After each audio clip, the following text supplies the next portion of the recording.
احمدہ حمدا یبلغ رضاہ وصلی اللہ علی اشرف من اجتباہ وعلی من صاحبہ وغالاہ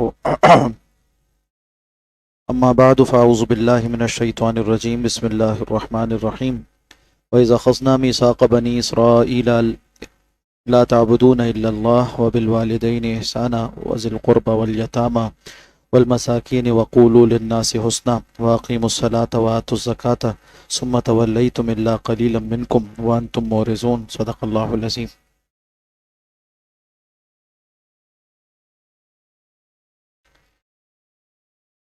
بنی اسرائیل سے جو عہد لیا گیا تھا اور جو احکامات انہیں دیے گئے تھے ان میں سے چند کا یہاں تذکرہ آتا ہے۔ یعنی بعض باتیں وہ ہیں جو احکامات عشرہ میں سے ہیں، جو 10 کمانڈمنٹس کے نام سے معروف ہیں، جس میں جیسے تورات کے احکامات عشرہ سے تعبیر کیا جاتا ہے۔ قرآن حکیم میں کئی مقامات پر یکجا بنی اسرائیل کا ذکر کرتے ہوئے ان احکامات کا ذکر کیا گیا۔ ان میں سے پہلا مقام یہ ہے، آگے چل کر بھی ہم پڑھتے رہیں گے۔ فرمایا وَإِذْ أَخَذْنَا مِيثَاقَ بَنِي إِسْرَائِيلَ، اور یاد کرو جب ہم نے پختہ عہد لیا تھا بنی اسرائیل سے۔ میثاق کہتی پختہ وعدے کو ہے۔ لا تعبدون الا اللہ، اور اس میں پہلی بات یہ تھی کہ تم اللہ کے علاوہ کسی کی بندگی نہیں کرو گے۔ وبالوالدین احسانہ، اور والدین کے ساتھ حسن سلوک احسان کی روش اختیار کرو گے۔ پہلا حق اللہ نے اپنا بیان کیا اور دوسرا حق والدین کا بیان کیا۔ یہاں سے والدین کے حقوق کی عظمت بھی معلوم ہوتی ہے کہ حقوق اللہ کے بعد حقوق العباد میں سب سے پہلا حق والدین کا ہے۔ اور کون سی روش اختیار کرنی ہے؟ ایک روش یہ ہے کہ لینا دینا جسے کہا جاتا ہے، جس طرح سے جتنا دیا جائے اتنا لیا جاتا ہے، جتنا لیا جائے اتنا دیا جاتا ہے، یہ روش یہاں پر نہیں بلکہ احسان کی روش، نیکی کی روش۔ اور آگے چل کر بھی جا بجا قرآن حکیم میں کم از کم 3 مقامات پر اللہ سبحانہ و تعالی نے اپنے حق کے بعد والدین کے حق کا ذکر کیا ہے۔ وبالوالدین احسانہ وذی القربیٰ، اور قرابت داروں کا بھی حق ادا کرو گے۔ قرابت داروں سے مراد رحمی رشتے ہیں جن کے حقوق اللہ نے متعین کیے ہیں، اور اس میں ایک اصول سکھایا ہے کہ جو بڑے ہیں ان کا ادب کیا جائے اور جو چھوٹے ہیں ان پر شفقت کی جائے۔ آپ صلی اللہ علیہ وسلم کا فرمان ہے جو ہمارے بڑوں کا ادب نہیں کرتا اور ہمارے چھوٹوں پر شفقت نہیں کرتا وہ ہم میں سے نہیں ہے۔ والیتامہ، اور یتیموں کی خبرگیری کی جائے۔ یتیموں کی کفالت کرنا بہت اجر کا باعث ہے، اور پچھلی امتوں کو بھی حکم دیا گیا تھا اور امت مسلمہ کو بھی حکم دیا گیا۔ آپ صلی اللہ علیہ وسلم نے فرمایا جو یتیم کی کفالت کرتا ہے میں اور وہ جنت میں اس طرح ہوں گے، اور 2 انگلیوں کو آپ نے ساتھ ساتھ ذکر کیا۔ والمساکین، اور مسکین یعنی عمومی وہ آدمی جس کے پاس گزران کا سامان نہیں ہے اور محتاج ہے، اس کی مدد کرو گے۔ وقولوا للناس حسنا، اور ایک عمومی ہدایت یہ بھی دی گئی کہ لوگوں سے اچھی طرح بات کرو گے، اخلاق کے ساتھ بات کرو گے۔ قولوا للناس، لوگوں سے کرو گے بات، حسنا اچھی بات، یعنی اچھا کر کر اپنے لہجے کو، سخت بات کا جواب بھی نرمی کے ساتھ، اور اسی طرح سے مشکل بات کو بھی آسان کر کر کہنا، اور جسے حسن اخلاق کہتے ہیں، حسن گفتار کہتے ہیں، اسے اختیار کرو گے۔ وقولوا للناس حسنا واقیموا الصلاۃ وآتوا الزکاۃ، اور نماز قائم کرو گے اور زکوٰۃ ادا کرو گے۔ اب افسوس کی ایک بات یہ ہے جو قولوا للناس حسنا لکھا ہوا ہے، بدقسمتی سے آیات قرآنی کے ساتھ ہمارے معاشرے میں عجیب روش اختیار کی جاتی ہے۔ لکھ تو دیا جاتا ہے آیات کو مگر اس کا لحاظ اور پاس نہیں کیا جاتا۔ ریڈیو پاکستان کا جو شعار ہے، جو ان کا آفیشل لوگو ہے، اس کے اوپر بھی اس آیت کو لکھا ہوا ہے، اور پھر اس کے بعد اس میں گانے بھی بجائے جا رہے ہوتے ہیں اور جھوٹی خبریں بھی نشر کی جا رہی ہوتی ہیں، اور سارے وہ کام ہو رہے ہوتے ہیں جو اس آیت کے منافی ہیں۔ تو چاہیے کہ آیات کا برمحل استعمال ہو مگر اس کا لحاظ اور پاس بھی ہو۔ وقولوا للناس حسنا کا مطلب ہے کہ خیر کی بات کی جائے، اس میں وہ ساری باتیں داخل ہیں، یعنی شریعت کی پاسداری کہی ہوئی بات میں جہاں تک ہے، یعنی سچی بات ہو۔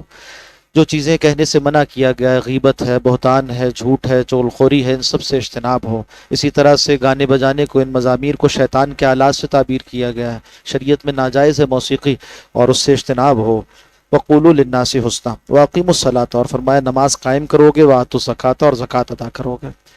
بدنی عبادات ان کے لیے جو متعین کی گئی تھی اس کے لیے بھی عنوان صلاۃ کا اختیار کر لیا گیا۔ ضروری نہیں ہے کہ تفصیلات ویسی ہی ہوں جیسے کہ شریعت محمدی میں ہیں، اور ان کے لیے جو مالی عبادات متعین کی گئی تھی اسے زکوٰۃ کے عنوان سے ذکر کر دیا گیا۔ ضروری نہیں ہے کہ وہی تفصیلات ہوں جیسے کہ آج شریعت محمدی میں ہیں۔ ثم تولیتم، پھر تم پھر گئے اس سے، جو عہد تم سے باندھا گیا تھا، پختہ عہد تم سے لیا گیا تھا، تم اسے چھوڑ کر علیحدہ ہو گئے۔ الا قلیلا منکم، سوائے تم میں سے چند لوگ، وہ راز باز تھے، حق گو تھے، حق پر قائم رہنے والے تھے، وہ اس کے پاسدار رہے۔ وانتم معرضون، اور تمہارا عمومی حال یہ ہے کہ تم اعراض کرنے والے ہو، منہ پھیرنے والے ہو۔ یعنی وفا کیش نہیں ہو، تمہارے اندر بے وفائی پائی جاتی ہے۔ اللہ سبحانہ و تعالیٰ نے اتنے انعامات تم پر کیے مگر تم نے اس کا احسان نہ مانا۔ وَإِذَا أَخَذْنَا مِيثَاقَكُمْ، اور پھر یاد کرو اس عہد کو جو ہم نے تم سے پختہ باندھا تھا، اور اس عہد میں یہ بات بھی تھی لَا تَسْفِكُونَ دِمَاءَكُمْ، کہ تم اپنوں کا خون نہیں بہاؤ گے، یعنی قتل ناحق نہیں کرو گے۔ بنی اسرائیل کا یہاں جو واقعہ ذکر کیا جا رہا ہے، یہ ماجرا اس وقت بھی جاری تھا جب قرآن حکیم نازل ہو رہا تھا کہ یہودیوں کے جو قبیلے آباد تھے مدینہ منورہ میں، بنو نذیر اور اسی طرح سے بنو قینقاع، اور یہ آپس میں کبھی حلیف ہو جاتے تھے اور کبھی حریف ہو جاتے تھے، اور دوسری جانب جو وہاں کے پرانے باشندے تھے مدینہ منورہ کے رہنے والے جو بعد میں انصار بنے، اوس و خزرج جو دو قبیلے تھے، ان کی آپس میں پرانی جنگ چلی آ رہی تھی۔ تو یہ جو یہودیوں کے قبیلے تھے کبھی کسی کے ساتھ ہوتے تھے کبھی کسی کے ساتھ ہوتے تھے، اور اگر ایسا ہو جائے کہ جو ان کا حلیف قبیلہ اس کے دوسرے قبیلے کے ساتھ جنگ ہو جائے اور ان کا دوسرا قبیلہ اس کا حلیف ہو تو آپس میں جنگ بھی کرتے تھے، اور یہودی ایک اپنے مقامی حلیفوں کے ساتھ ہو کر دوسروں کے ساتھ ہونے والے یہودیوں کو قتل بھی کرتا تھا، ناحق قتل کرتا تھا، اور ان کے ساتھ جنگ کرتا تھا، اور ان کو گھروں سے نکال دیتا تھا، ان کی بستیوں کو ان کے علاقوں کو برباد کرتا تھا، تہس نہس کرتا تھا۔ پھر اس کے بعد جب جنگ ختم ہو جاتی تھی اور ان کا جو حلیف قبیلہ تھا وہ یہود کو جو کہ دوسرے قبیلے کے حلیف تھے انہیں قیدی بنا کے لاتا تھا، تو یہ کہتے تھے کہ تورات میں لکھا ہوا ہے کہ اگر کوئی بنی اسرائیلی کسی غیر بنی اسرائیلی کا غلام ہو جائے تو اسے چھڑانا فرض ہے، ہم فدیہ دیں گے، اسے چھوڑ دو۔ تو یہاں یہ بتایا جا رہا ہے کہ تم نے شریعت کا عجیب مذاق بنایا ہے، کچھ احکامات مانتے ہو اور کچھ کا انکار کرتے ہو۔ تمہیں تو منع کیا گیا تھا اس بات سے کہ جنگ ہی نہیں کرنی ہے، ناحق قتل ہی نہیں کرنا کسی مسلمان بھائی کو، اس وقت مسلمان وہی تھے، اور پھر جب تم جنگ کرتے ہو ایک حکم کو پامال کرتے ہو، پھر دوسرا حکم یہ تھا کہ ان کو ان کے گھروں سے بے دخل نہیں کرو گے، ان کا مال ناحق نہیں لوٹو گے، تم ان کا مال لوٹتے ہو، ان کو گھروں سے بے دخل کر دیتے ہو، دوسرا حکم پامال کیا، اور جب پھر وہ قید ہو کر آتے ہیں تو ایک حکم ہے وہ تمہیں یاد رہتا ہے کہ ان کو فدیہ دے کر چھڑانا ہے۔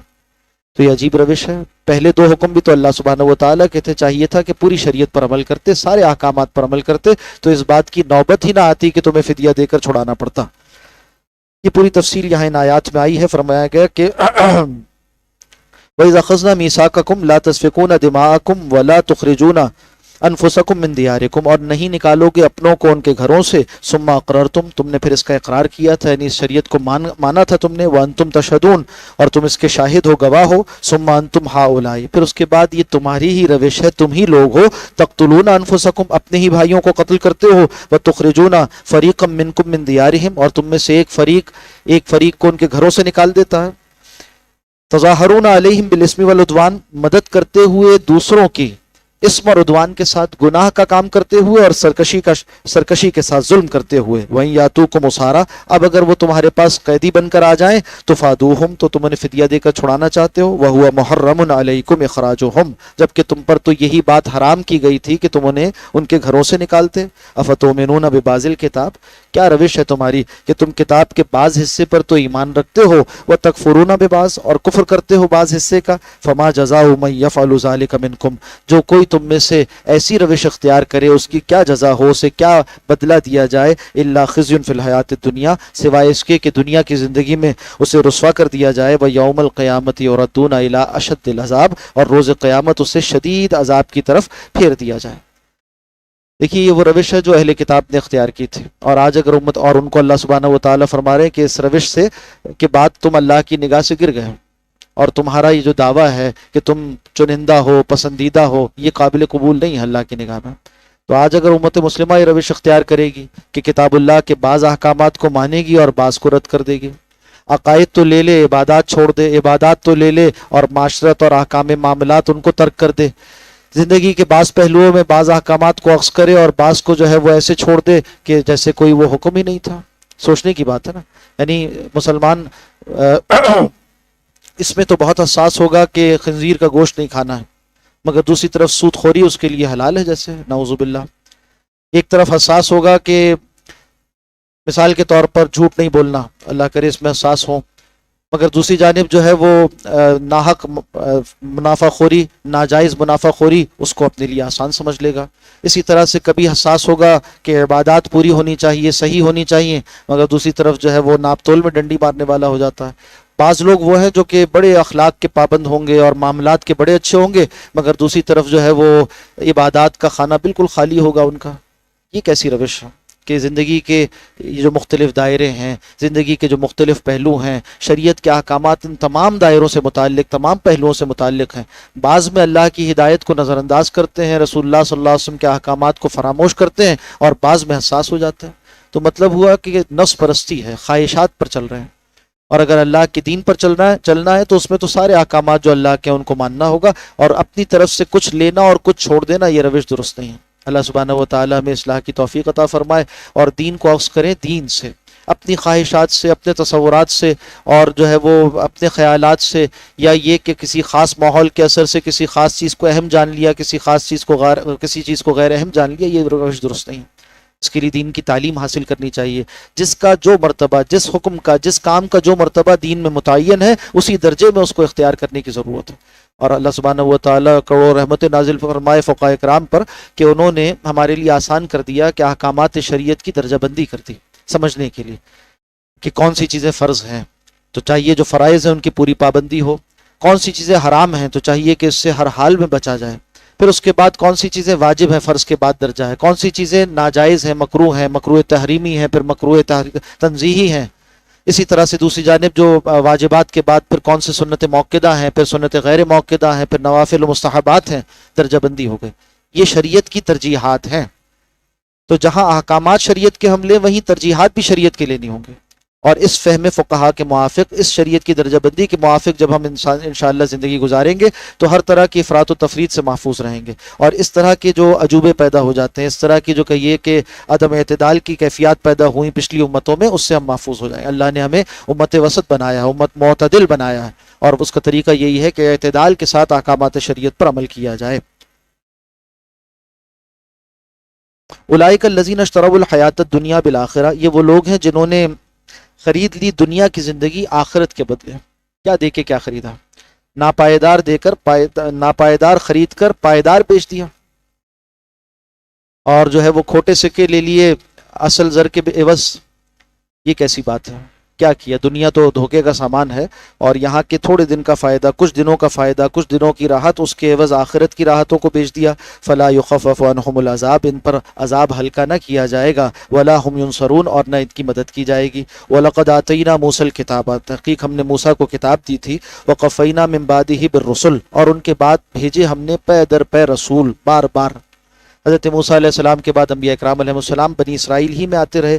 وَآتَيْنَا عیسیٰ ابن مریم وَآتَيْنَا عیسیٰ ابن مریم البینات، اور ہم نے حضرت عیسیٰ ابن مریم کو بھی بینات سے، یعنی واضح دلائل سے، معجزات سے سرفراز کیا تھا۔ وَأَيَّدْنَاهُ بِرُوحِ الْقُدُسِ، اور ان کی ہم نے تائید کی تھی روح القدس سے۔ یہاں یہ لفظ تائید بتا رہا ہے کہ حضرت عیسیٰ علیہ السلام کے ساتھ حضرت جبریل امین کا ہونا وہ کن معنی میں تھا؟ آپ جانتے ہیں عیسائیوں نے اس کو غلط معنی میں لیا، اور انہوں نے کہا کہ یہ تثلیث بنا دی، اور اس میں دو طرح کی تثلیث ان کے یہاں رائج ہے۔ ایک میں جو ہے وہ خدا اور نعوذ باللہ خدا کا بیٹا، اور مریم یعنی مقدس ماں، اور کہیں پر جو ہے خدا کا بیٹا اور پھر روح القدس اسے شامل کرتے ہیں۔ قرآن حکیم بتا رہا ہے کہ حضرت جبرائیل کا ان کے ساتھ ہونا وہ کن معنی میں تھا۔ پہلی بات تو یہ کہ جو نفخہ تھا، یعنی جس پھونک سے حضرت مریم سلام علیہا کے ہاں حمل ٹھہرا اور حضرت عیسیٰ علیہ السلام کی ولادت ہوئی ہے، وہ اس کا ذریعہ حضرت جبرائیل تھے، یعنی یہ حکم لے کر آئے تھے۔ اور اس کے بعد پھر جب حضرت عیسیٰ علیہ السلام کی پیدائش ہوئی ہے تو ہر بچہ جب نو انسانی میں پیدا ہوتا ہے تو حدیث میں آتا ہے کہ لمت الشیطان، شیطان آ کر اسے چوک لگاتا ہے، اور وہی شیطان کی چوک لگانا ہے جس کی وجہ سے بچہ روتا ہے ابتداءً۔ تو یہ جو لمت الشیطان ہے، اس سے احادیث مبارکہ میں آتا ہے کہ حضرت عیسیٰ علیہ السلام کو محفوظ رکھا گیا، کہ حضرت جبرائیل آئے اور آ کر انہوں نے محفوظ کر دیا لمت الشیطان سے۔ اور اسی طرح رسول اللہ صلی اللہ علیہ وسلم کے بارے میں بھی آتا ہے کہ آپ صلی اللہ علیہ وسلم کو بھی اس شیطانی چوک سے محفوظ رکھا گیا، تو اللہ سبحانہ و تعالیٰ کی طرف سے خاص اعزاز ہے۔ پھر بعد میں بنی اسرائیل میں یہود خاص طور پر حضرت عیسیٰ علیہ السلام کے در پہ رہتے تھے، اور غلط القابات سے یاد کرنا، اور پھر یہ کہ آپ کو قتل کرنے کی سازشیں بار بار کرنا، تو حضرت جبرائیل علیہ السلام ان کے ساتھ تائید کرتے ہوئے، حفاظت کرتے ہوئے رہتے تھے۔ اور پھر اس کے بعد حضرت جبرائیل علیہ السلام ہی حضرت عیسیٰ علیہ السلام کو دنیا سے اٹھا کر صحیح سالم جسم اور روح کے ساتھ آسمانوں پر لے کر چلے گئے جب رفع سماوی کا واقعہ ہوا۔ تو یہ ان کا تائید کرنا ہے، یہ ان کی معیت ہے، حضرت جبرائیل کی معیت ہے حضرت عیسیٰ علیہ السلام کے ساتھ۔ اس اعتبار سے عیسائیوں نے یہ گمراہی نکال لی کہ انہیں الوہیت میں شریک کر لیا تثلیث بنا کر، اور یہودیوں نے یہ گمراہی نکالی، انہوں نے کہا کہ حضرت جبرائیل علیہ السلام تو ہمارے دشمن ہیں۔ حضرت میکائیل جب آتے تھے تو کام کی باتیں لاتے تھے اور ہمارے لیے یعنی یہودیوں کے لیے تائید ہوتی تھی، اور جب سے حضرت جبرائیل علیہ السلام کے ذمے یہ کام ہوا ہے تو یہ انہوں نے ہمارے ساتھ دشمنی کی ہے، نعوذ باللہ۔ آگے چل کر اس بات کا ذکر آتا ہے کہ یہودیوں نے حضرت جبرائیل علیہ السلام کو اپنا دشمن سمجھ لیا تھا۔ فرمایا افکلما جاءکم رسول بما لا تہوی انفسکم، تو کیا ہر مرتبہ جب تمہارے پاس کوئی رسول آئے جو ایسی باتیں کہتے تھے جو تمہاری خواہش نفس کے موافق نہ ہوتی تھی، بما لا تہوی انفسکم، جو تمہاری خواہشات نفس ہیں اس کے موافق نہیں ہوتی تھی، اور اللہ کی شریعت تو خواہشات نفس کے تابع ہونے کے لیے نہیں ہے، وہ تو نفس کو اس کے تابع کرتی ہے، اور احکامات شریعت کچھ نہ کچھ شاق ہوتے ہیں، اسی پر تو اجر ہے، اور یہی تو مشقت ہے جس کی وجہ سے اجر ملتا ہے۔ تو کیا کیا تم نے؟ استکبرتم، تم نے تکبر کیا، ففریقا کذبتم، تم نے ایک فریق کو قتل کیا، ایک فریق کا انکار کیا، وفریقا تقتلون، اور ایک فریق کو تم نے قتل کیا۔ مرض تکبر ہے، انبیاء اکرام علیہ السلام کا انکار کرنا اس کا سبب بھی تکبر، ان کی شریعت پر ان کے احکامات پر عمل پیرا نہ ہونا اس کا ذریعہ بھی تکبر بنتا ہے، اور کہیے کہ اتنا بڑا جرم، اس سے بڑا کیا جرم ہوگا کہ اللہ کے انبیاء کو قتل کر دیا جائے، قتل انبیاء جیسا جرم، اس کا سبب بھی تکبر بنا۔ تکبر کیا تھا کہ ہم چنندہ ہیں اور ہماری سیادت و قیادت ہے۔ اب حضرت عیسیٰ علیہ السلام کے آنے کے نتیجے میں جو یہودیوں کے سردار تھے، ان کے جو بڑے تھے، وہ ان کا مقام مرتبہ ختم ہوتا تھا، انہیں اپنے مقام سے دستبردار ہونا تھا، اور یہ بات تکبر کے ساتھ گوارا نہیں تھی، چنانچہ انہوں نے انکار کر دیا اور ایک فریق کو جھٹلایا، یعنی انبیاء میں سے بعض کو جھٹلایا، اور ایک فریق یعنی انبیاء میں سے بعض کو قتل کر دیا۔ فریقاً تقتلون، حضرت زکریا کا، حضرت یحییٰ کا قتل کیا ان بدبختوں نے، اور حضرت عیسیٰ علیہ السلام کو بھی شہید کرنے، قتل کرنے کی سازش تو پوری کر لی تھی، وہ علیحدہ بات ہے کہ اللہ سبحانہ و تعالیٰ نے انہیں آسمانوں میں اٹھا لیا زندہ سلامت۔ حدیث میں آتا ہے کہ جو جرائم بنی اسرائیل نے کیے نا، وہ جرائم امت محمدیہ بھی اختیار کرے گی۔ آپ نے فرمایا کہ لَتَتَّبِعَنَّ سُبُلَ مَنْ كَانَ قَبْلَكُمْ، تم لازماً پیروی کر کر رہو گے ان لوگوں کے راستوں کی جو تم سے پہلے ہو کر گزرے۔ اور کس طرح سے مشابہت ہوگی دونوں کی؟ حذو النعل بالنعل، جیسے دو جوتی کے جوڑے آپس میں، دو جوتے اگر آپ دیکھیں ان کو جوڑ دیں تو آپس میں نیچے سے ایک جیسے ہوتے ہیں، اس طرح سے تم ان کی مطابقت کرو گے۔ اگر ان میں سے کوئی گوہ کے بل میں گھساتا تو تم بھی گھس کر رہو گے، اس طرح سے تم ان کے طریقوں کی پیروی کرنے والے، یعنی جو امت مسلمہ کے شریر ہوں گے وہ بھی یہ طریقے اختیار کریں گے۔ اچھا، یہ تو نہیں ہو سکتا تھا کہ انبیاء کو قتل کرتے اس لیے کہ انبیاء کرام علیہ السلام کا مبارک سلسلہ تو رسول اللہ صلی اللہ علیہ وسلم پر مکمل ہو گیا، مگر آپ صلی اللہ علیہ وسلم کا فرمان ہے کہ علماء امتی کا انبیاء بنی اسرائیل، میری امت کے علماء بنی اسرائیل کی انبیاء کی مانند ہیں، اور العلماء ہم ورثۃ الانبیاء، علماء ہی انبیاء کے وارث ہیں۔ تو اس قوم نے علماء کو قتل کیا، اور یہ قتل علماء کا وہ جرم ہے جس کی وجہ سے پورے ملک، پوری بستیاں وہ محروم ہو جاتی ہیں ہدایت کی توفیق سے۔ بہت بڑا جرم ہے۔ وہ لوگ جو اللہ کا نام پڑھاتے ہوں، وہ لوگ جو اللہ کے دین کی وضاحت کرتے ہوں، احکامات شریعت بتاتے ہوں، ان کے فتاویٰ، ان کے بتائے ہوئے احکامات وہ تمہیں سخت لگیں، اپنی خواہشات کے خلاف لگے تو تم انہیں شہید کر دو، انہیں قتل کر دو۔ کیسی شہر کراچی کی گلیوں میں یہ واقعات نہیں ہوتے رہے؟ جلیل القدر اور بڑے اہم علماء اللہ کی دین پڑھاتے ہوئے، اللہ کی کتاب پڑھانے کے لیے جا رہے ہیں، درس قرآن دینے کے لیے جا رہے ہیں، انہیں شہید کر دیا گیا۔ ان کے فتاویٰ سے بعض طبقات کے مفادات پر زد پڑتی تھی تو ان کو شہید کر دیا۔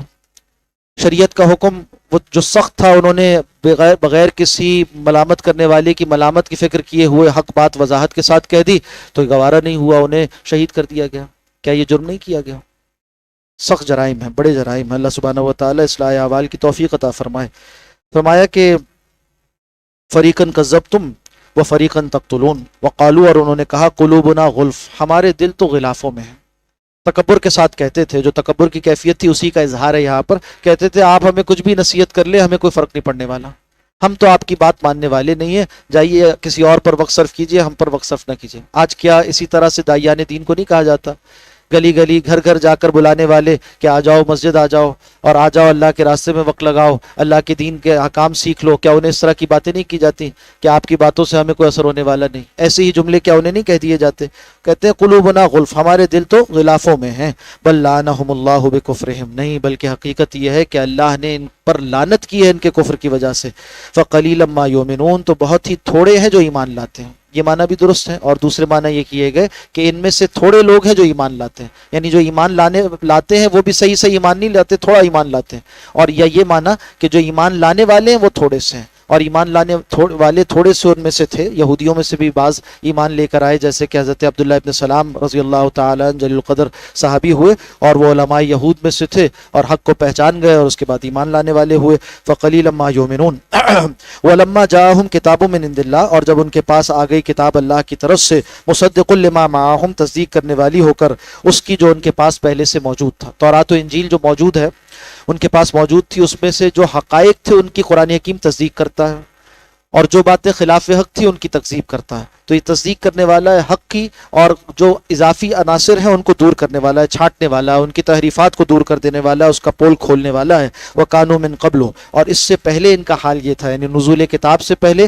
اور بعثت نبوی سے پہلے ان کا حال یہ تھا، يَسْتَفْتِحُونَ عَلَى الَّذِينَ كَفَرُوا، یہ فتح مانگا کرتے تھے، فتح طلب کیا کرتے تھے کافروں کے بالمقابل۔ کس طرح سے؟ جب جنگیں ہوتی تھی تو یہود کہتے تھے، اور ان کی جنگ جب ہوا کرتی تھی مدینہ منورہ کے جو بقیہ رہنے والے تھے اوس و خزرج ان کے ساتھ، تو جب یہود مغلوب ہو جاتے تھے تو کہتے تھے کہ دیکھو نبی آخر زماں کے ہم انتظار میں ہیں، اور جب ان کی بعثت ہوگی ہم ان کے ساتھ ہو کر جب تم سے لڑیں گے تو کوئی ہم پر غالب نہ آ سکے گا۔ اچھا، یہ باتیں تھی جو اوس و خزرج کے لوگ سنتے رہتے تھے، اور انہیں پتا تھا کہ یہ اہل کتاب اس بات کا علم رکھتے ہیں، ان کی کتابوں میں پیشگوئی موجود ہے، اور یہی بستی ہے جہاں نبی آخر زماں کی بعثت ہونی ہے، آئیں گے یہاں پر، یہ ان کا مہجر ہوگا جہاں ہجرت فرما کر آئیں گے۔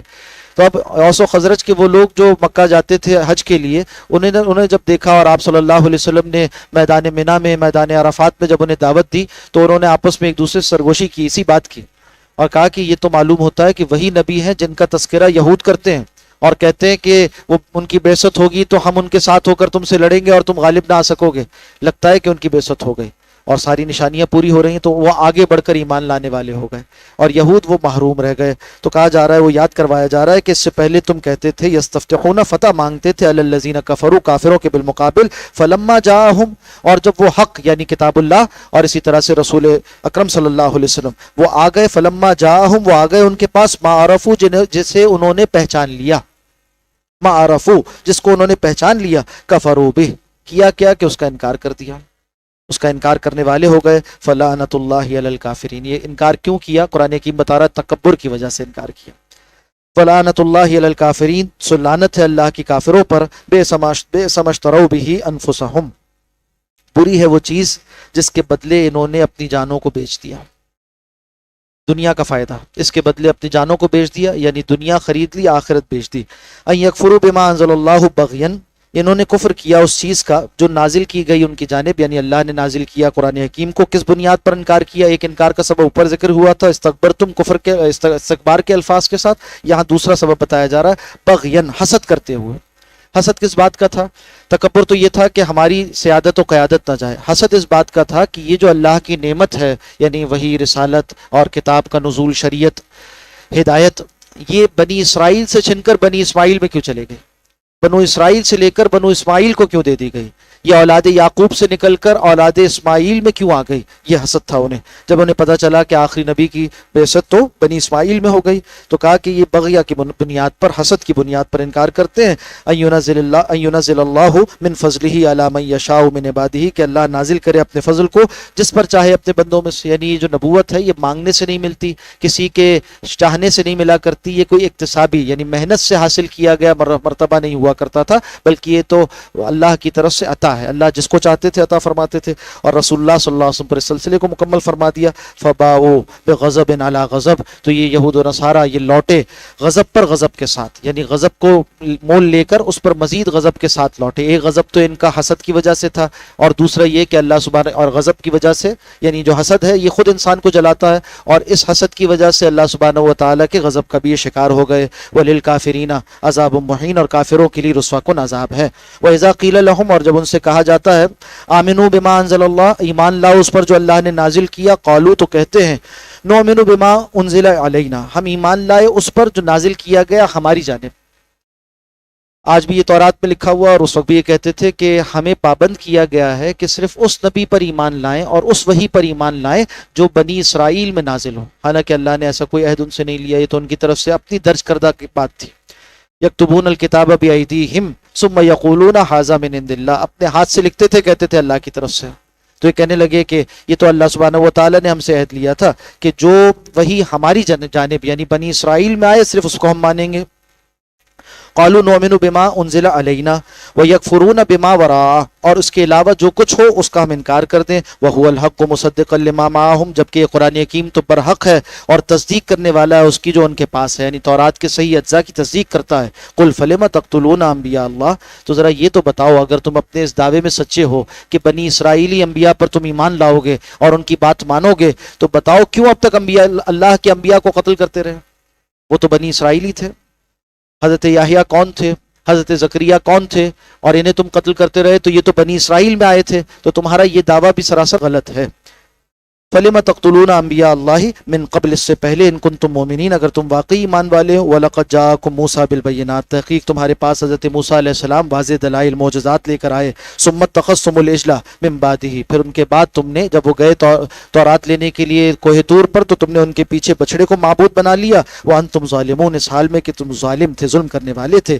وَإِذَا أَخَذْنَا مِيثَاقَكُمْ، اور یاد کرو جب ہم نے تم سے پختہ عہد لیا تھا. وَرَفَعْنَا فَوْقَكُمُ الطُّورَ، اور تمہارے سروں کے اوپر طور پہاڑ کو معلق کر دیا تھا، اور یہ عہد لیا تھا خذوا ما آتیناکم بقوہ واسمعوا، کہ جو کچھ تمہیں دیا جا رہا ہے اسے مضبوطی سے تھامو اور سنو، یعنی اطاعت کی روش پیدا کرو اپنے اندر، بات سننے اور ماننے کی روش پیدا کرو. جیسے صحابہ اکرام کا طریقہ تھا کہ سمعنا و اطعنا، کہتے تھے کہ ہم نے سنا اور ہم نے اطاعت کی، بات مانی. سمن و طاعن، یہ روش اختیار کرو. قالو، انہوں نے کہا سمعنا و عصینا. یہود کی روش کیا تھی؟ جب ان سے کہا گیا کہ سنو تو وہ جواباً کہنے لگے، سرکشی کے ساتھ کہنے لگے. قالو، انہوں نے کہا سمعنا، ہم نے سن تو لیا، وعصینا، مگر ہم نافرمانی کریں گے، ماننے والے نہیں ہیں. یہ ان کی سرکشی تھی. وَأُشْرِبُوا فِي قُلُوبِهِمُ الْعِجْلَ بِكُفْرِهِمْ، اور پلا دی گئی تھی ان کے دلوں میں بچڑے کی محبت ان کے کفر کی وجہ سے. جب اللہ کا انکار کر بیٹھے اور دل کے اندر وہ جو انکار کی صفت پائی جاتی تھی، اس کا نتیجہ یہ ہوا کہ اب دین میں دل نہیں لگتا. یہ ایک عجیب بات ہے. اور کفر کی محبت سے بعض اوقات انسان ایمان سے محروم ہو جاتا ہے. کافروں کے طریقوں سے محبت کی وجہ سے ایمان سے محروم ہو جاتا ہے. انسان جس سے محبت کرتا ہے اسی کا عقیدہ اسے پسند آ جاتا ہے. اس میں عبرت کا سامان ہے.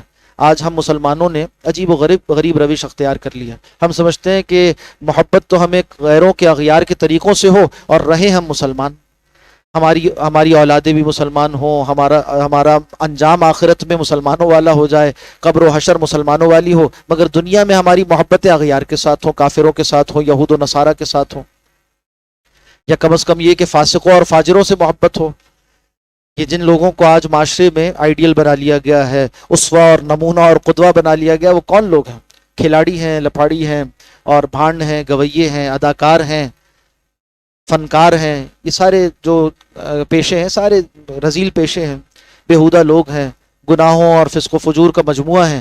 ان کو لوگ جو ہے آئیڈلائز کرتے ہیں، ان کو دیکھتے ہیں اور سمجھتے ہیں ایسا ہونا چاہیے، حلیہ ان جیسا ہونا چاہیے، بات کرنے کا انداز ان جیسا ہونا چاہیے، رہن سہن ان جیسا ہونا چاہیے. یہ سب کیا ہے؟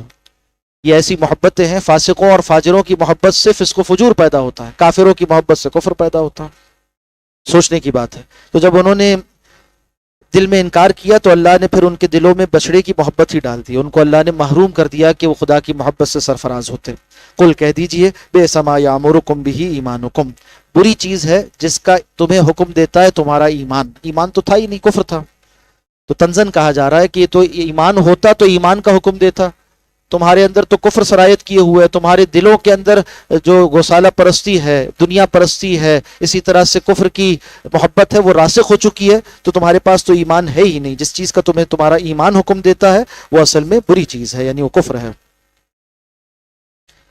ان کو تم مومنین، اگر تم مومن ہو، غور کرو، یعنی اگر تمہارے اندر اب بھی کوئی ایمان کی رمق موجود ہے اور اگر تم حق اور باطل میں فرق کر سکتے ہو، کوئی بصیرت موجود ہے، تو ذرا غور کر لو اس بات پر.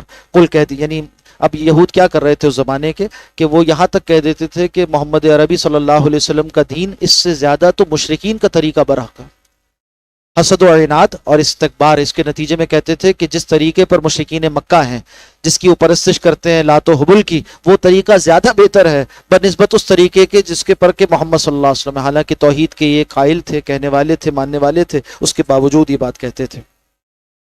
قل ان کانت لکم الدار الآخرہ عند اللہ خالصۃ من دون الناس، ایک امتحان ہے جس سے انہیں گزارا گیا. اللہ فرما رہے ہیں کہ ذرا ان سے کہہ دیجئے، خود امتحان ہو جائے گا، آزمائش ہے اس میں ان کی. ان کانت لکم الدار الآخرہ، اگر واقعی تمہارے لیے ہے آخرت کا گھر، عند اللہ، اللہ کے پاس، خالصۃ من دون الناس، خاص تمہارے لیے بقیہ لوگوں کو چھوڑ کر.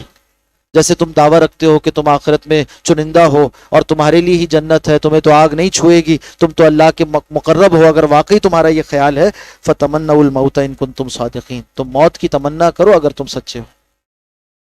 یہ امتحان ہے، یہ آزمائش کا سامان ہے. اور یہودیوں کا ماجرا یہ ہے کہ موت سے بہت زیادہ ڈرتے ہیں، آج بھی، اس وقت بھی ڈرتے تھے اور آج بھی ڈرتے ہیں. ان میں ایک آدمی مارا جائے تو ایک صف ماتم بچ جاتی ہے.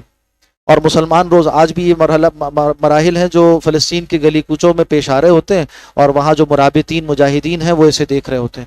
آپ کسی فلسطینی سے مل لیجئے اور اس سے ذرا معلوم کیجئے کہ یہودیوں کے ہاں جب کوئی ایک آدمی ان کا مارا جاتا ہے، اول تو وہ اپنے آدمی سامنے نہیں لاتے اور طرح طرح سے مسلمانوں کو اذیت پہنچاتے ہیں، استبدادی قوتیں، وہاں کی جو قابض قوتیں ہیں.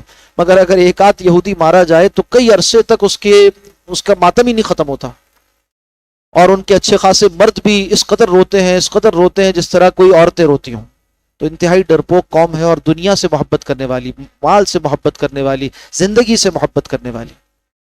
اور اگر کوئی چیز توڑ ہے ان کے فتنوں کا اور ان کی سازشوں کا، اگر کوئی چیز توڑ ہے مسلمانوں کے لیے تو وہ بھی موت سے محبت ہے، یعنی شہادت کی محبت. مسلمانوں کے لیے موت سے محبت کیا ہے؟ شہادت کی محبت. انسان اگر طالب شہادت ہو اور اس بات کو وہ آسان سمجھے کہ مجھے تو اللہ کے راستے میں شہید ہونا ہے، تو پھر کوئی قوت اس کا کچھ نہیں بگاڑ سکتی. یہ ایسی قوت ہے مسلمان کو حاصل کہ اس کا مقابلہ مغرب کی کوئی ٹیکنالوجی اور باطل کا کوئی حربہ نہیں کر سکتا. اور اگر مسلمان بھی یہودیوں کی طرح زندگی سے محبت کرنے لگ جائیں اور موت سے کراہیت کرنے لگ جائیں، تو پھر ان کے لیے بھی وہی انجام ہوگا جو ان کا تھا کہ ضربت علیہم الذلۃ والمسکنہ، کہ ذلت اور مسکنت ان کے اوپر تھوپ دی جاتی ہے.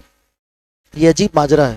جو زندگی سے محبت کرتا ہے اس کے لیے زندگی مشکل ہو جاتی ہے، اور جو موت سے محبت کرتا ہے زندگی اس کے پیچھے آتی ہے. جو زندگی سے محبت کرتا ہے اس کے پیچھے اس کے پیچھے موت لگی رہتی ہے، موت کے خوف سے دوچار رہتا ہے اور اس کے لیے زندگی اجیرن ہو جاتی ہے. اور جو موت سے محبت کرے زندگی اس کا تعاقب کرتی رہتی ہے، وہ موت کا تعاقب کر رہا ہوتا ہے. تو اب دیکھ لیجئے کون سا طریقہ اچھا ہے، کون سا طریقہ ایسا ہے جس میں ابدی حیات ہے. تو مسلمانوں کو جو طریقہ سکھایا گیا ہے، ان کا جو نقطہ نظر ہے زندگی اور موت کے بارے میں، وہ عجیب و غریب ہے. اگر واقعتاً وہ ایمانی باتیں آج ہماری اپنے تصورات کا حصہ بن جائیں، ہماری شخصیت کا حصہ بن جائیں، تو کوئی قوت مسلمانوں کے بالمقابل نہیں آ سکتی. فرمایا کہ یہ امتحان کر کر دیکھ لیں وہ. اور آج ہمیں بھی چاہیے کہ ہم اپنا امتحان کر لیں اس طرح سے کہ اگر واقعتاً ہم یہ سمجھتے ہیں، ہر کوئی اپنے گریبان میں جا کے اور سوچے کہ واقعتاً اگر وہ یہ سمجھتا ہے کہ وہ نیک ہے، تو پھر اسے چاہیے کہ اس کو موت محبوب ہو. آج اسی لمحے اگر موت آ جائے تو کب میرا معاملہ اللہ کے ساتھ صاف ہے، ایسا اتنے اخلاص پر مبنی ہے اور میری زندگی صحیح رخ پر ہے کہ آج میں مرنے کو تیار ہوں. اگر واقعتاً اس سے خوف نہیں آتا، مرنے سے خوف نہیں آتا، ایک طبعی خوف ہے وہ تو ہوتا ہے، اس کی بات نہیں ہو رہی.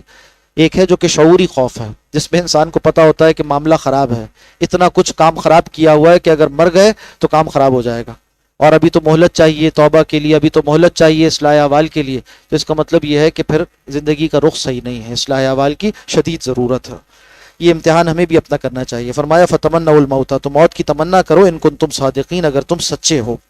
وَلَن يَتَمَنَّوْنَهُ أَبَدًا بِمَا قَدَّمَتْ أَيْدِيهِمْ، یہ کبھی بھی موت کی تمنا نہیں کریں گے بس سبب اس کے جو کچھ ان کے ہاتھوں نے آگے بھیجا ہے، کرتوت ان کے، اپنا نامہ اعمال انہیں معلوم ہے کیا کچھ ہم کرتے رہے ہیں. ہم دین سے مخلص نہیں ہیں، ہم اللہ سے مخلص نہیں ہیں، ہم نے آخرت کی تیاری نہیں کی، اس لیے مرنا نہیں چاہتے.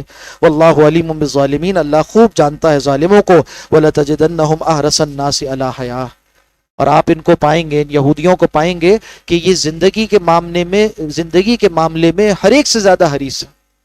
بقیہ تمام طبقات سے، بقیہ تمام گروہوں سے زیادہ ان یہودیوں کو زندگی حریص ہے، زندگی کی تمنا ہے. وَمِنَ الَّذِينَ أَشْرَكُوا، یہاں تک کہ مشرکوں سے زیادہ یہ زندگی کے حریص ہیں.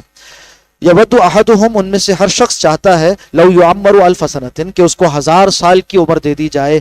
وما ہوا بمزحزحہ من العذاب ان یعمر، اگر اسے 1000 سال کی عمر دے بھی دی جائے تب بھی یہ موت سے چھٹکارا پانے والا نہیں ہے، عذاب سے چھٹکارا پانے والا نہیں. 1000 سال بعد بھی موت تو آنی ہے، اور جب آئے گی تو پھر وہ انجام دیکھنا ہوگا جس کو عذاب کہتے ہیں.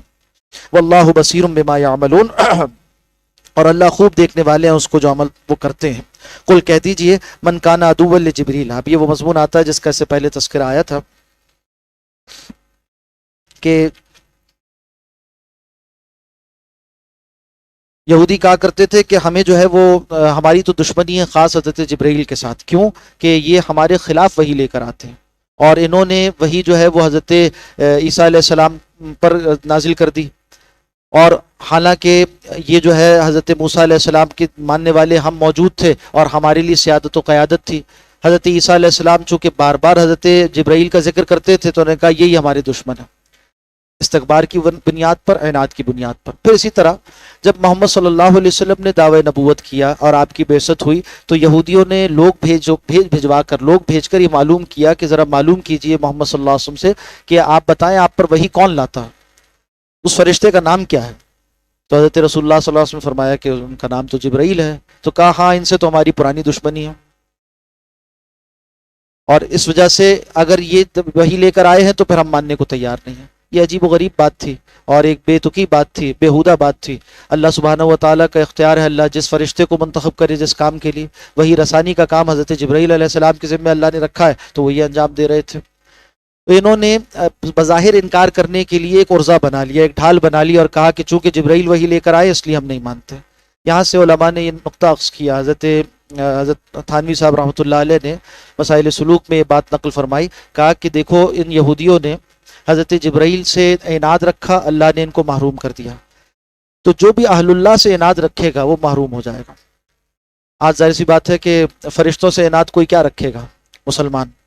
اسلام کا دعویٰ رکھنے کے باوجود بعض لوگ اہل اللہ سے، اللہ والوں سے عناد رکھتے ہیں، علماء سے انہیں بغض ہے، مولویوں کے خلاف ان کے دل میں ایک حسد بھرا ہوا ہے، کسی کو داڑھی ٹوپی میں دیکھیں تو اس سے جو ہے ان کی نفرت میں اضافہ ہوتا چلا جاتا ہے، غیظ و غضب میں آتے چلے جاتے ہیں۔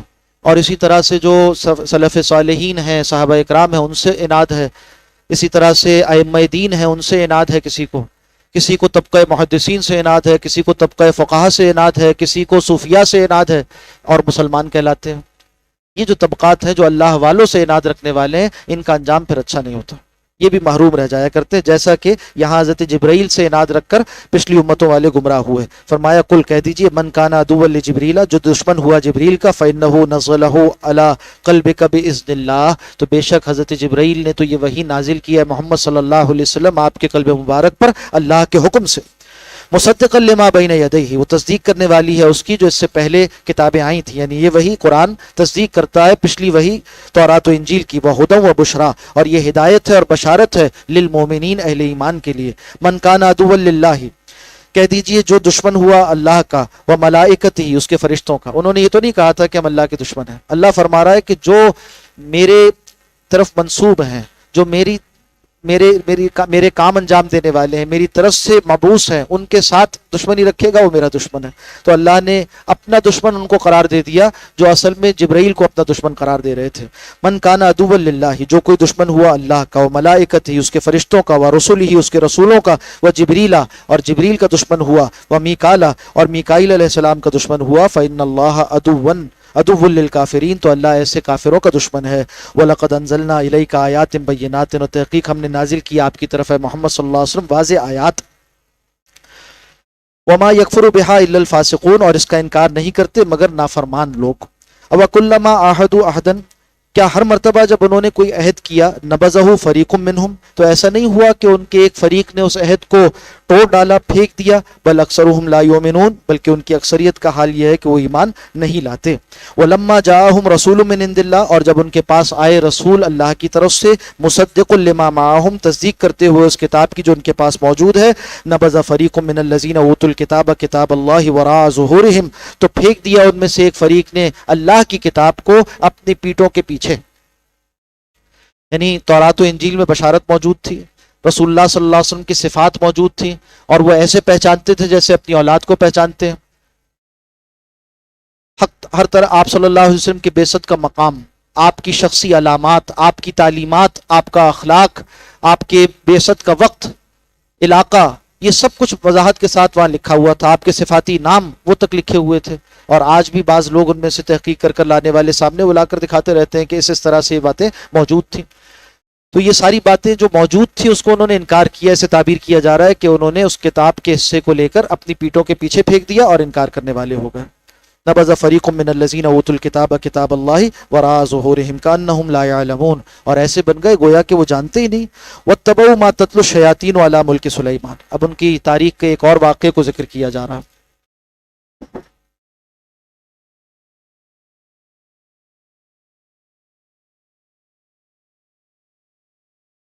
تورات میں جو تحریفات انہوں نے کی تھی اس میں بہت بڑی بڑی جسارتیں ہیں، چھوٹی نہیں ہیں. ہر ایک جسارت ایسی ہے کہ انسان لرز اٹھے اگر وہ واقعی اللہ کا ماننے والا ہے کہ یہ کیسے لوگ تھے. انبیاء اکرام علیہ السلام کی جانب ایسی شنی باتیں، اتنی بری باتیں منسوب کی ہیں کہ انسان اسے بیان نہیں کر سکتا.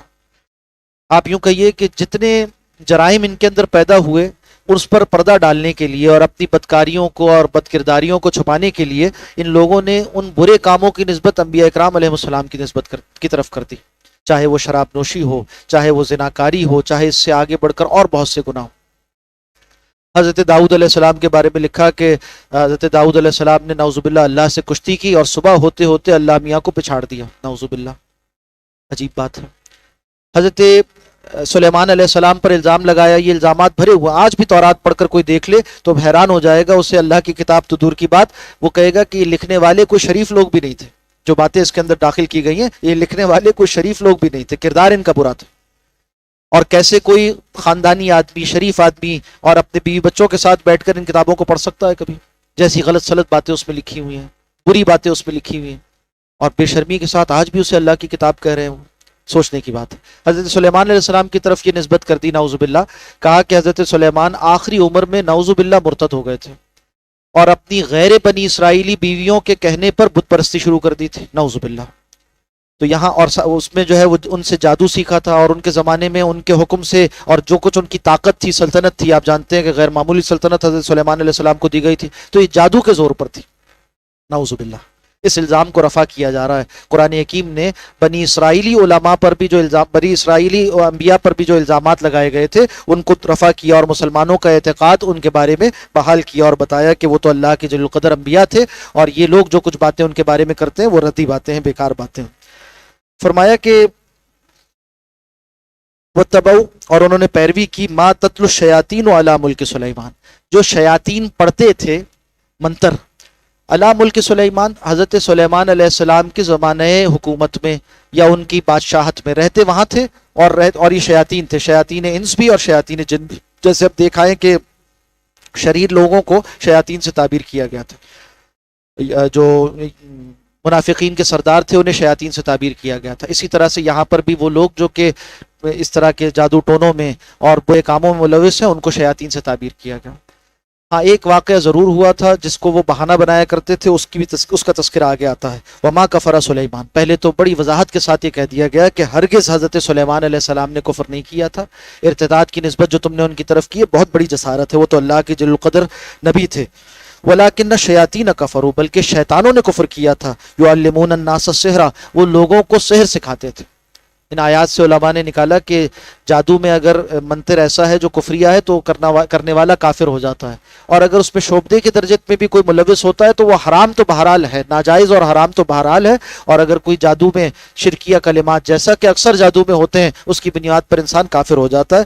جو جادو سیکھتا ہے، سکھاتا ہے، جادو کراتا ہے، اس کا اسلام سے پھر کوئی تعلق نہیں رہتا. وما انزل علی الملکین، اور جو کچھ نازل کیا گیا تھا دو فرشتوں پر، ببابل، بابل شہر میں، ہاروت و ماروت، ان دو فرشتوں کا نام ہاروت و ماروت تھا. ماجرا یہ پیش آیا کہ اللہ سبحانہ و تعالیٰ نے اس زمانے میں ان لوگوں کو اس طرح سے آزمایا کہ جب یہ بات عام ہو گئی اور لوگ کہنے لگے کہ حضرت سلیمان علیہ السلام کی سلطنت تو جادو کے زور پر ہے، تو دو فرشتوں کو وہاں بھیجا گیا جو انسانی روپ میں آئے، اور آ کر وہ جادو کی کلیاں کھولتے تھے، دکھا دیتے تھے کہ بھئی جادو ایسے ہوتا ہے، تاکہ یہ سمجھ میں آ جائے کہ یہ تو ایک فن ہے، اگرچہ سفلی فن ہے، ایک بیکار کام ہے، غلط کام ہے، سیکھنا ناجائز ہے، مگر ایک فن ہے، انسانی کام ہے، یہ کوئی خدائی کام نہیں ہے، روحانی کام نہیں ہے. اور حضرت سلیمان علیہ السلام کے جو معجزات ہیں یہ تو اصل میں رحمانی معجزات ہیں، اللہ کی طرف سے ہیں، دیے گئے ہیں، اور اس میں انسان کا کوئی عمل دخل نہیں ہے. انسانی علم یہاں تک پہنچ ہی نہیں سکتا. معجزہ ہوتا ہی وہ ہے جہاں انسانی علم ختم ہو جائے، اس سے اوپر کی چیز ہو، انسان عاجز آ جاتے ہیں. تو یہ تو معجزات ہیں، اور یہ فرشتے دکھا دیتے تھے کہ بھئی یہ جادو ہے، یہ اس طرح ہوتا ہے، ایسے ہوتا ہے، ایسے ہوتا ہے. تاکہ وہ واضح ہو جائے کہ یہ جادو ہے اور حضرت سلیمان علیہ السلام کی جو طاقت ہے وہ معجزانہ طاقت ہے اللہ کی طرف سے. مگر لوگ اسے مس یوز کرتے تھے، غلط استعمال کرتے تھے. ان فرشتوں کے ذریعے سے سیکھ تو لیتے تھے اور کہتے یہ تھے کہ ہم یہ سمجھنا چاہتے ہیں کہ جادو الگ کیسے ہے معجزے سے، اور جب سیکھ لیتے تھے تو اسے غلط استعمال کرتے تھے، پھر جادو کیا کرتے تھے. جبکہ وہ سکھانے والے فرشتے، یعنی وہ جو دو فرشتے تھے جو کھولتے، وہ اصل میں جادو نہیں سکھا رہے تھے، وہ جادو کی کلی کھول رہے تھے، جادو کا فسو کھول رہے تھے، جادو کو سمجھا رہے تھے کہ یہ انسانی چیز ہے، یہ کوئی خدائی چیز نہیں ہے، یعنی ان معنی میں کہ یہ معجزے سے الگ چیز ہے، معجزہ الگ چیز ہے اور جادو شعبدہ ہے. تو کہا کہ وہ بابل شہر جو اس وقت بڑا تمدن کا مرکز تھا، وما یعلمان من احد، یہ دونوں فرشتے حقیقت کی تعلیم یعنی جادو کی کلی نہیں کھولتے تھے کسی کے سامنے، مگر حتی یقولا، یہاں تک کہ پہلے وہ دونوں یہ واضح کر دیتے تھے انما نحن فتنہ، کہ ہم تو آزمائش کا ذریعہ ہیں. جو سکھا رہے ہیں نا اور جو باتیں ہم بتا رہے ہیں سخت علم ہے، خطرناک بات ہے. کہیں ایسا نہ ہو کہ تم سیکھنے کے بعد اس کو غلط استعمال کرو، اور اگر تم غلط استعمال کرو گے تو دنیا و آخرت تمہاری برباد ہو جائے گی. بچتے رہنا. پھر بھی اس کے باوجود تم سیکھتے ہو تو اپنے سیاہ سفید کے خود ذمہ دار ہو. کہہ دیتے تھے فلا تکفر، دیکھو کفر نہ کرنا، اگر تم نے سیکھ کر جادو اختیار کیا تو کفر کرنے والے ہو جاؤ گے. فیتعلمون منہما، پھر بھی لوگ ان دونوں سے سیکھتے تھے، اپنی آزاد مرضی سے سیکھتے تھے. یہی تو آزمائش ہے، دنیا آزمائش کے لیے بنائی گئی ہے. یہاں دنیا میں بھی آپ جانتے کوئی بھی حرام کام ہے تو اس کو واضح کر دیا جاتا ہے کہ یہ ایسا ہے مگر حرام ہے.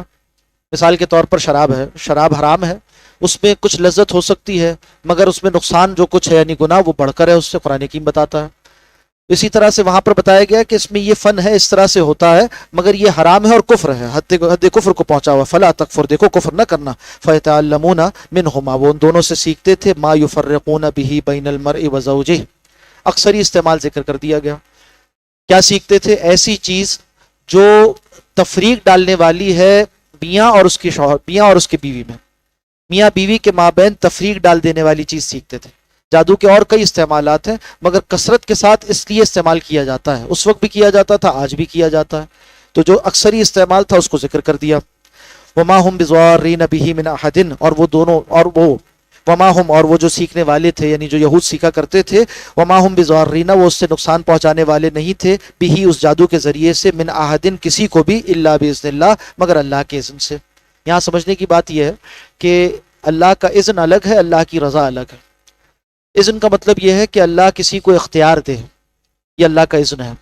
کوئی شخص کسی کو قتل کرتا ہے ظالمانہ تو اس میں اذن باری تو شامل ہے. اگر اللہ کا اذن شامل نہ ہو تو کوئی کچھ نہیں کر سکتا، پتہ بھی نہیں ہل سکتا، مگر اللہ کی رضا شامل نہیں ہے. اچھا اذن کیوں ہے؟ اس لیے ہے کہ آزمائش کے لیے دنیا پیدا کی گئی ہے. اگر ظلم کرنے کا اختیار بھی نہ دیا جائے تو آزمائش کیسے ہو؟ اسی طرح سے جادو کے نتیجے میں کچھ نہ کچھ نقصان تو پہنچتا ہے، اللہ کے اذن سے پہنچتا ہے.